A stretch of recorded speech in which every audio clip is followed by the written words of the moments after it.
الكيكة اللي كل مرة بتبوظ منك هتعرفي سر نجاحها دلوقتي معايا هنا وحصري على قناتي.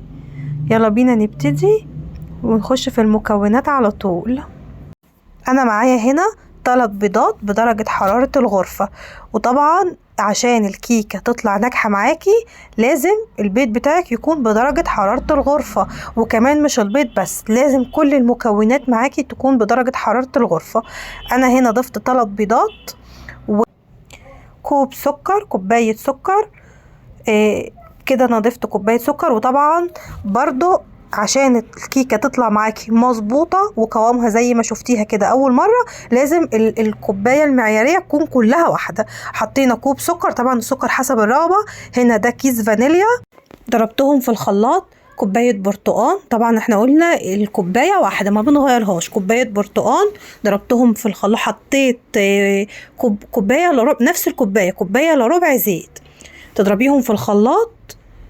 وبعد كده بقى خلاص احنا بقى معانا المكونات المكون السائل. احنا هنا معانا بولة هنحط فيها كوبايتين بنفس الكوبايات اللي عايرنا بيها الزيت والبرتقان. معانا هنا كوبايتين دقيق، تدخليهم طبعا كويس، ده من اسرار نجاح الكيكه. لازم تنخلي الدقيق مره واتنين، تنخلي الدقيق كويس جدا. ده كيس كيك شيف، بتضيفيه كله وبتحطي ذرة ملح، تقلبي المكونات كلها مع بعضها عشان كله يختلط مع بعضه. وبعد كده بتضيفي القوام السائل اللي احنا عملناه، اللي احنا ضربناه في الخلاط. تضربيها بقى بالمضرب السلك، تضربيهاش في الخلاط، هي مش يعني بتضربيها بالمضرب السلك. وبعد ما تضربيها بالمضرب السلك تجيبي الصينيه بتاعتك، تحطي فيها زيت وتحطي فيها دقيق، تبدريها بالدقيق، وبتفضي بقيه الدقيق الزياده اللي فيها وتحطيها في الصينية. وبعد كده تدخليها على الشبكة على درجة حرارة 180، تسيبيها 30 دقيقة بالظبط. تسيبيها بالظبط 30 دقيقة. 30 دقيقة بالظبط الكيكة هتكون طالعة معاكي، يعني ريحتها هتبقى قلب البيت.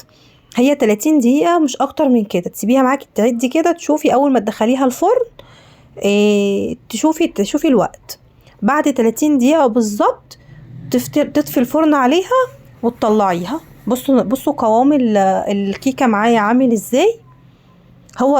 يعني احفظوا القوام ده، هي قوامها بتبقى كده. انت بتهبديها بقى، هتشوفي دلوقتي انا ههبدها على الرخامة هبدتين، وبتدخليها على الفرن، بتدخليها في الفرن على الرف الاوسط 30 دقيقة، وبتخرجيها من الفرن. بتمسكي خلة اسنان او بتحطيها، لو طلعت ناشفة خلاص يبقى هي كده الكيكة ناجحة معايا ومظبوطة. خلاص انا بصوا دخلتها 30 دقيقة بالظبط وخرجتها. بصوا ناشفة تماما، يعني ما فيهاش عجين، ما فيهاش حاجة. هشة بقى، مش قادرة اوصف لكم هشاشتها عاملة ازاي، يعني عاملة شبه القطن، هشاشة مش طبيعية. ريحتها كيكة البرتقان دي مع كوباية شاي كده، حاجة كده يعني ولا في الخيال. بصوا بقى انا عايزة اوريكم الهشاشة بتاعت الكيكة عاملة ازاي. جربي الوصفة دي، جربي الطريقة دي، امشي على الخطوات صح، هتبقي استاذة في الكيكة. يعني كيكة البرتقان دي برغم انها سهلة جدا، بس في ناس للأسف الكيكة بتفشل منهم ومش عارفين هي بتفشل منهم ليه، مع ان هي سهلة جدا. بصوا ارتفاع الكيكة عاملة ازاي.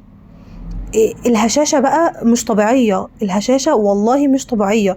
جربوا الوصفة دي وعلى ضمانتي، بس ادعولي، يعني جربوها واللي يجربها يدعيلي. انت بقى لو وصلتي لحد هنا في الفيديو واستفدتي مني ان شاء الله لو معلومة بسيطة، ما تنسيش بقى تحطي لايك وتعملي متابعة للقناة وتنتظريني في فيديوهات اقوى واجمل تستهلك.